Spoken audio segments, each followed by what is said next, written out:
बिस्मिल्लाहिर्रहमानिर्रहीम। नाज़रीन, आज हमारा सबक नंबर 6 है और आज हम पढ़ेंगे अदद क्या होता है। तो अदद में वाहिद, तस्निया और जमा को समझना बड़ा ज़रूरी है। इससे पहले कि हम इस कायदे को समझें कि वाहिद से तस्निया कैसे बनता है और जमा कैसे बनता है, हम कुरान हकीम की चंद एक आयात पर गौर करते हैं। कुरान हकीम में सूरह क़यामह क्या आता है, वला उक़सिमु बिन नफ्सिल लव्वामा, वला उक़सिमु, ने हरगिज़ नहीं बल्कि हम गवाही देते हैं बिन नफ्सिल लव्वामा, ऐसा नफ्स जो कि मलामत करने वाला है। यहाँ पे गौर करें, यहाँ पे नफ्स जो है वो सिंगल है, वाहिद है, बेहरफ जा रहा है, नफ्स वाहिद है, उसकी जमा नफूस है। इसी तरह सूरह बकरा की आयत है, ख़तमल्लाहु अला क़ुलूबिहिम वला समइहिम व अला अबसारिहिम ग़िशावतुम वलहुम अज़ाबुन अज़ीम। तो नाज़रीन, इसमें देखें, क़ुलूबिहिम, क़ुलूब जमा है क़ल्ब की, ये जमा का सीगा है। समइहिम समाअत के लिए है। अबसार, बसरा की जमा है यानी आँख की, अबसार आँखें इससे मुराद है, इस पर भी गौर करें। ग़िशावतुन वाहिद है और मुन्नस है, इस पर गौर करें। और इसी तरह आप सूरह रहमान की चंद एक आयत पर गौर करें, फ़बिअय्यि आलाइ रब्बिकुमा तुकज़्ज़िबान, तो फिर आप हमारी किन किन नेमतों को जुटलाएंगे। देखिए, इसमें कुमा और तुकज़्ज़िबान दोनों लफ्ज़ काबिल गौर हैं। कुमा में देखिए मीम अलफ आया है, ये तस्निया का सीगा है। तुकज़्ज़िबान ये तस्निया का सीगा है, और ये चूँकि इंसानों और जन्नात से ख़ताब है तो लिहाजा इसमें तस्निया का सीगा इस्तेमाल हुआ है। वलिमन खाफ़ा मकाम रब्बिही जन्नतान, और वो जो कि ख़बरदार हुआ अल्लाह ताला के मकाम से, जन्नतानी, तो ये उनके लिए दो जन्नतें हैं। इसी तरह फ़ीहिमा ऐनान तजरियान, और उनके अंदर चश्मे होंगे, तजरियान, फ़ीहिमा, तीनों लफ्ज़ों पर गौर करें। फ़ीहिमा तस्निया का सीगा, ऐनान दो चश्मे, तजरियान ये भी जो कि ऐनान के मुकाबले में आया है, तो इसमें तजरियान यानी दो बहने वाले चश्मे। तो तीनों लफ्ज़ों पे गौर करें कि ये सारे तस्निया के सीगे हैं। ये तीन जो लास्ट आयात मैंने सूरह रहमान की पढ़ी हैं, यहाँ पे तस्निया के सीगे हैं। अब हम समझते हैं कि वाहिद, जमा और तस्निया क्या होता है। देखिए नाज़रीन, हमने पढ़ा था कि जो इस्म है उसकी 4 खूबियाँ होती हैं, वो स्टैंडर्ड खूबियाँ होती हैं, जाननी ज़रूरी है हमारे लिए। पहला है कि इस्म की जिन्स क्या है, सेकंड उसका अदद क्या है, तीसरा उसकी वसअत क्या है, और चौथा उसकी इराब क्या है। हमने जिन्स पढ़ा है और आज हमारा लेसन अदद पे है। अदद किसी भी चीज़ की तादाद को कहते हैं। मिसाल के तौर पे एक चीज़ एक है या दो है या जमा है।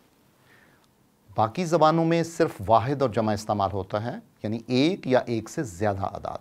लेकिन अरबी ज़बान बड़ी बेमिसाल है। इसमें अरबी ज़बान में वाहिद, तस्निया और जमा 3 सीगे होते हैं। वाहिद का मतलब एक हुआ, और तस्निया या मुसन्ना का मतलब 2 हुआ, और जमा का मतलब 2 से ज़्यादा की तादाद को बोलते हैं। तो लिहाजा आज के लेसन में हम देखेंगे कि हम वाहिद से तस्निया कैसे बनाते हैं। तो नाज़रीन, बड़ा सिंपल है। नंबर 1, जो वाहिद इस्म होगा उसके आखिरी हरफ पे हम फ़तह लगाएंगे। आम तौर पे इस्म जो है वो अपनी आम हालत में या तनवीन में होगा या दम्मा में होगा। तो हम ये करते हैं कि उस इस्म के आखिरी हरफ पे जो तनवीन या दम्मा होगा उसको हटा देंगे, वहाँ हम लगाएंगे फ़तह, और इसके बाद हम उस हरफ के बाद अलफ नून का इजाफा करेंगे। इस अमल से इस्म के आखिर में आनी की आवाज़ पैदा होती है, और यही तस्निया की अलामत है। मिसाल के तौर पे मैं कहता हूँ किताबुन, अब हम इससे बदल रहे हैं मुसन्ना में, तस्निया में। तो किताबुन जो आखिरी हरफ है उसके ऊपर तनवीन हमने हटाई और उसके ऊपर हमने क्या रख दिया, फ़तह, तो ये बन गया किताबा, और उसके बाद हमने इसमें अलफ नून का इजाफा करेंगे तो ये बन जाएगा किताबानी।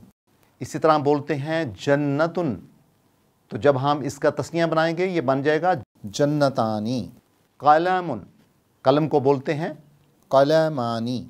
इसी कायदे के तहत कि पहला नुक्ता क्या है, आपने दम्मा या तनवीन को हटा के फ़तह में बदलना है, और इसके बाद आपने अल्फ नून का इजाफा करना है। इसी तरह देखें, शजरतुन दरख्त को बोलते हैं शजरतानी। रजुलन आदमी को कहते हैं रजुलानी। 2 रजुलन हो गए। इमराअतुन एक औरत को बोलते हैं, और इमराअतानी इसी कायदे के मुताबिक यानी 2 औरतें होगी। वलादुन वलादानी। लड़के को बोलते हैं बिंत, बेटी को या लड़की को बोलते हैं बिनतानी। इसी तरह हम कहते हैं बाबुन, हम कहते हैं बाबुन, चैप्टर को बोलते हैं बाबानी। और इसी तरह साअतुन हम घड़ी को बोलते हैं या लम्हा को बोलते हैं, किसी एक लम्हे को, उसको हम बोलते हैं स्वाअतानी। बिल्कुल इसी कायदे के मुताबिक। इसी तरह मुस्लिमुन, मुस्लिमानी। मुस्लिमातुन, मुस्लिमातानी। काफिरुन, काफिरानी। काफिरातुन, काफिरातानी। मोमिनुन। मोमिनानी। और मोमिनातुन का क्या होगा, जो उसकी मुन्नस है? मोमिनातानी। मुनाफिकुन, मुनाफिक को बोलते हैं मुनाफिकानी। मुज़क्कर है, और उसकी मुन्नस क्या होगी? मुनाफिकातुन। और उसका तस्निया क्या होगा? मुनाफिकातानी। सालिहुन, साले बंदे को बोलते हैं, सालिहानी। उसका तस्निया होगा। और सालिहातुन मुन्नस यानी नेक औरत को बोलते हैं, और ये हो जाएगा सालिहातानी। और इसी तरह मुशरिकुन, मुशरिक को बोलते हैं जो शिरक करता है। मुशरिकानी। और मुशरिकातुन क्या हुई, जो उसकी मुन्नस है, मुशरिकातानी। तो इसी तरह नाजरीन आप देखें कि जितनी दूसरी एग्जाम्पल्स आप टेबल से देख रहे हैं, ये आपके सामने सारी एग्जाम्पल्स दी हुई हैं, ये कुरान हकीम के अल्फाज हैं।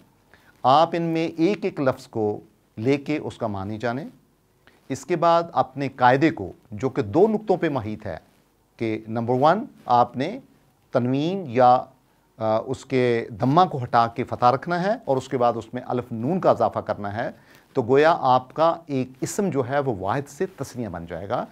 और इसकी तरकीब की जो एप्लीकेशन है, कैसे बदलता है, उसकी मिसालें मैंने आपको दी हैं। और ये चूँकि कुरान हकीम पे सारे अल्फाज हैं, आपको चाहिए कि जो बाकी एग्जाम्पल्स आपके सामने बोर्ड पे नज़र आ रही हैं, ये सारी इसी कायदे और कानून की पाबंद हैं।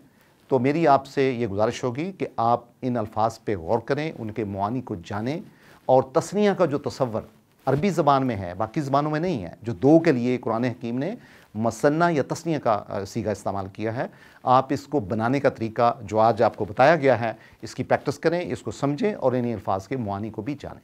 तो नाज़रीन, फिर आज की मश्क ये होगी कि हम वाहिद, जमा और तस्निया की अलामात जो हैं, जो शनाख्त है, उसको हम समझें कि हम कुरान हकीम पढ़ते हुए कैसे पहचानेंगे कि कौन सा इसम वाहिद है, कौन सा जमा है, कौन सा तस्निया है। एक तो आप शनाख्त पे गौर करें और कम से कम 20 ऐसे अल्फाज लाएँ जो कि वाहिद हों, फिर जमा हों और इसी तरह तस्निया हों। मश्क का दूसरा हिस्सा ये होगा कि ऐसे 20 अल्फाज निकालें जो कि मसना हों, यानी तस्निया की हालत में हों, ताकि हमें समझ आ सके कि वाहिद क्या होता है और तस्निया क्या होते हैं। बहुत शुक्रिया।